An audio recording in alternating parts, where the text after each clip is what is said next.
ஈஸ்வரா சனீஸ்வரா. ஓம் ஸ்ரீ குருப்யோ நமः. ஓம் காஹத்வஜாய வித்மஹே கட்கஹஸ்தாய தீமஹி தன்னோ மந்த பிரச்சோத்யாத். எனது அன்பிற்கினிய மார்ஸ் மீடியா நேயர்கள் எல்லோருக்கும் ஜோதிட குருஜியின் இனிய நல்வாழ்த்துக்கள், ஆசீர்வாதங்கள். என்னை விட பெரியவங்களுக்கு என்னோட நமஸ்காரங்கள், என்னை விட சின்னவங்களுக்கு ஆசீர்வாதங்கள். இப்போ இந்த பதிவில் நம்ம என்ன பார்க்க போகிறோம் அப்படின்னா, நீதிமான், ஆயுள்காரகன், தர்மவான் அப்படின்னு சொல்லக்கூடிய சனீஸ்வர பகவானின் வக்ர நிவர்த்தி. இதுவரைக்கும் கும்பராசிலேயே வக்ரகதியில் இருந்தார். ஏன்னா வக்ரம் அப்படிங்கும்போது சூரியனுக்கு அந்த இதில் சொன்னேன்ல, அந்த மாதிரி வக்ரம் பின்னோக்கி நகர்றது. இப்போது அதே கும்பராசியில் 15/11/2024 முதல் 29/3/2025 வரைக்கும் வக்ர நிவர்த்தியாகி முழு பலத்தோட, அசுப கிரகம் அப்படின்னாலும் முழு பலத்தோட அவர் கும்பராசியில் ஆட்சி மூலத்திரிகோணம் அடைந்து சஞ்சாரம் பண்ண போகிறார். அதாவது கிட்டத்தட்ட 135 நாட்கள் அற்புதமான பலாபலன்களை கண்டிப்பாக கொடுப்பார்.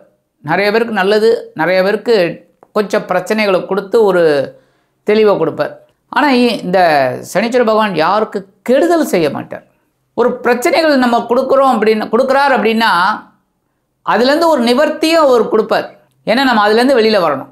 இப்போது இந்த சனீஸ்வர பகவான் கும்பராசிலேயே ஆட்சி மூலத்திரிகோணம் அடைஞ்சு 135 நாட்கள் அற்புதமாக சஞ்சாரம் பண்ண போகிறார். அதுக்கப்புறம் அவர் மீன ராசிக்கு போகிறார். இப்போ இந்த பதிவுக்கு போகிறதுக்கு முன்னாடி ஃபர்ஸ்ட் ஆஃப் ஆல் உங்கள் எல்லாருக்கும் எங்களோட நன்றிகள். ஏன்னா நிறைய பேர் சப்ஸ்கிரைப் பண்ணிட்டு இருக்கீங்க. நிறைய பேருக்கு அந்த நாங்கள் போடுற பதிவுகள் சேர்ந்துருக்கு பார்க்குறீங்க. அது எங்களுக்கு ரொம்ப பெரிய மகிழ்ச்சியை கொடுக்கறது. அதனால தான் நிறைய பதிவுகளை உங்களுக்கு போட்டுக்கிட்டு இருக்கோம். என்னோட பாயிண்ட் ஆஃப் வியூ எப்படின்னா, உங்களோட பிரச்சனைகள்லேருந்து நீங்கள் வெளியில் வரணும். அதுதான். இப்போ இந்த கிரகம் அங்கே இருக்குது, அந்த கிரகம் இங்கே இருக்குது, 2 கூடையவன் அங்கே இருக்கான், இங்கே 4 கூடையவன் அங்கே இருக்கான், அதெல்லாம் அடுத்தது. ஆனால் உங்களோட பிரச்சனைகள் சால்வ் ஆகணும், ஓரளவுக்கு வெளியில் வரணும். அந்த வகையில் நீங்கள் எங்களுக்கு ஆதரவு கொடுக்கறது ரொம்ப சந்தோஷம். இந்த பதிவை ஸ்கிப் பண்ணாமல் முழுசாக பாருங்கள். அதே சமயம் லைக் பண்ணுங்கள், ஷேர் பண்ணுங்கள், கமெண்ட் பண்ணுங்கள். நிறைய பேர் ஜாதக விஷயமாக பேசணுங்கிறீங்க. என்னோடய வாட்ஸ்அப் நம்பருக்கு வாங்க, ஹாய் சொல்லி வாங்க. ஏன்னா சில சமயம் நான் ரொம்ப கொஞ்சம் பிஸியாக இருக்கும்போது நான் உங்களுக்கு காலை அட்டன் பண்ண முடியாது. அதனால் நீங்கள் இந்த வாட்ஸ்அப்பில் இதே நம்பர் தான், அந்த ரோலிங்கில் வருது பார்த்தீங்களா, அந்த இதில் அந்த நம்பருக்கு ஹாய் சொல்லி வாங்க. இப்போ இந்த பதிவுக்கு போகலாமா? எனதொருமை கடகராசி நேயர்களே, இந்த பதிவில் நம்ம என்ன பார்க்க போகிறோம் அப்படின்னா, சனீஸ்வர பகவானின் வக்ர நிவர்த்தி. இந்த சனீஸ்வர பகவான் உங்களுக்கு பார்த்தீங்கன்னா களத்திராதிபதி, அஷ்டமாதிபதி. இந்த களத்திராதிபதியும் அஷ்டமாதிபதியுமான சனீஸ்வர பகவான் நீதிமான் இதுவரைக்கும் உங்களோட அஷ்டம ராசியில் வக்ரகதியில் இருந்தார். வக்ரகதியில் இருந்த வரைக்கும் ஓரளவுக்கு பரவாயில்லை. ஏன் அப்படின்னா, கொஞ்சம் மருத்துவ செலவுகள் குறைஞ்சிருக்கு, உடல் ஆரோக்கியம் பரவாயில்லைங்கிற மாதிரி இருந்திருக்கு. குடும்பத்தில் இந்த குழப்பங்கள் கொஞ்சம் இருந்தாலும் ஒரு சந்தோஷம், இந்த மாதிரிலாம் இருந்தது. நிறைய சுபகாரிய நிகழ்ச்சிகளை கலந்துக்கிட்டீங்க, எல்லாமே ஓரளவுக்கு பரவாயில்லை. ஏன்னா அஷ்டமஸ்தானத்தில் வக்ரகதியில் இருந்தபோது இப்போ என்னென்னா வக்ர நிவர்த்தி ஆறார். வக்ர நிவர்த்தி ஆகி அஷ்டம ராசியில் முழு ஆட்சி மூலத்திரிகோணம் அமைத்து செயல்பட போகிறார்.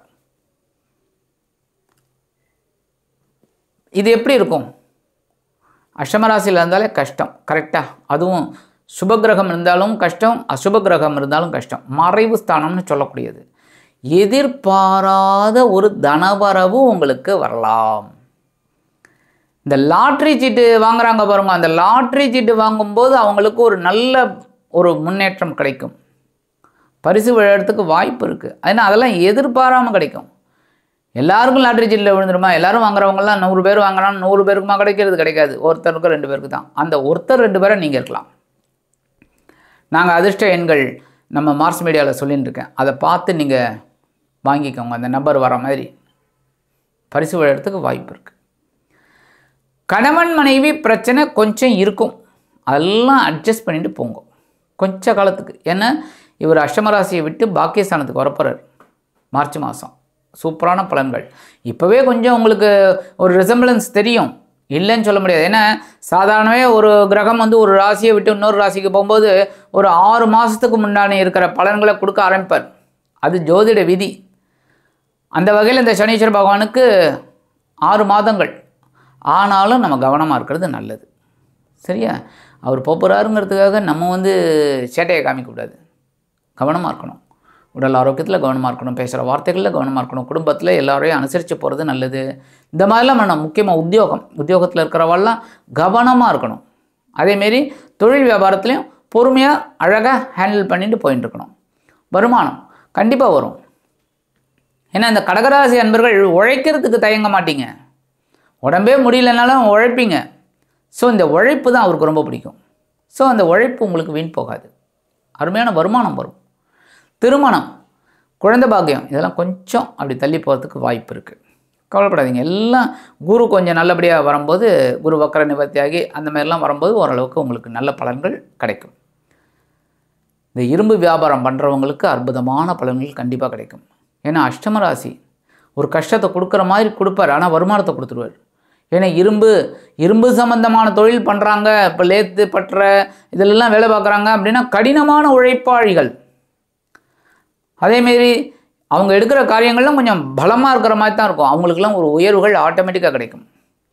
உத்தியோகத்தில் ஒரு சிறப்பான சூழ்நிலை உங்களுக்கு கிடைக்கும். கடுமையாக உழைக்கணும். அதேமாரி தொழில் வியாபாரத்தில் கவனமாக இருக்கணும்.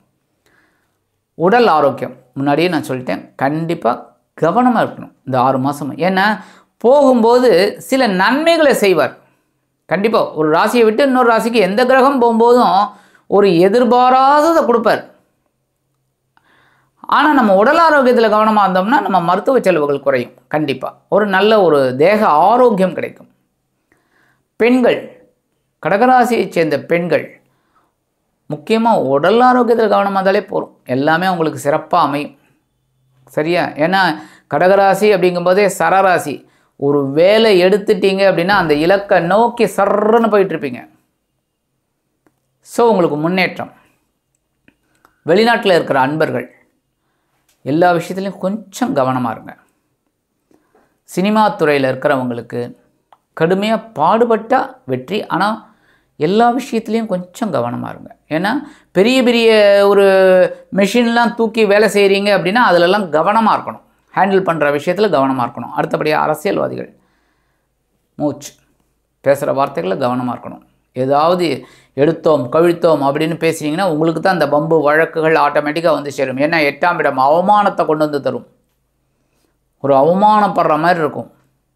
ஆனால் இப்போ எல்லாமே அரசியலில் இருக்கிறவங்களுக்கெல்லாம் அவமானம்ங்கிறது வந்து ரொம்ப சந்தோஷமாக போயிடுச்சு, ஜாலியாக போயிடுது.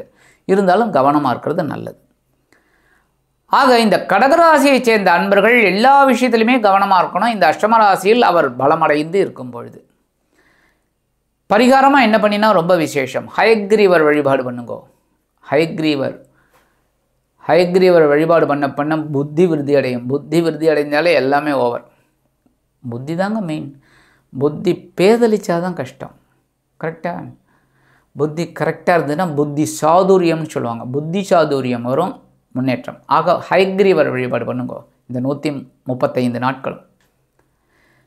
ஆக இந்த சிறு பரிகாரத்தின் மூலம் களத்திராதிபதியும் அஷ்டமாதிபதியுமான சனீஸ்வர பகவான் அஷ்டம ராசியில் ஆட்சி மூலத்திரிகோணம் அமைத்து ஒரு சில நன்மைகளை, ஒரு சில படிப்பினைகளை உங்களுக்கு கொடுப்பார் என்று கூறி விடைபெறுகிறேன். நன்றி, வணக்கம். மீண்டும் ஒரு அருமையான பதிவில் நான் உங்களை மனமகிழ்ச்சியோடு சந்திக்கிறேன். வாழ்த்துக்கள். வாழ்க வளமுடன்.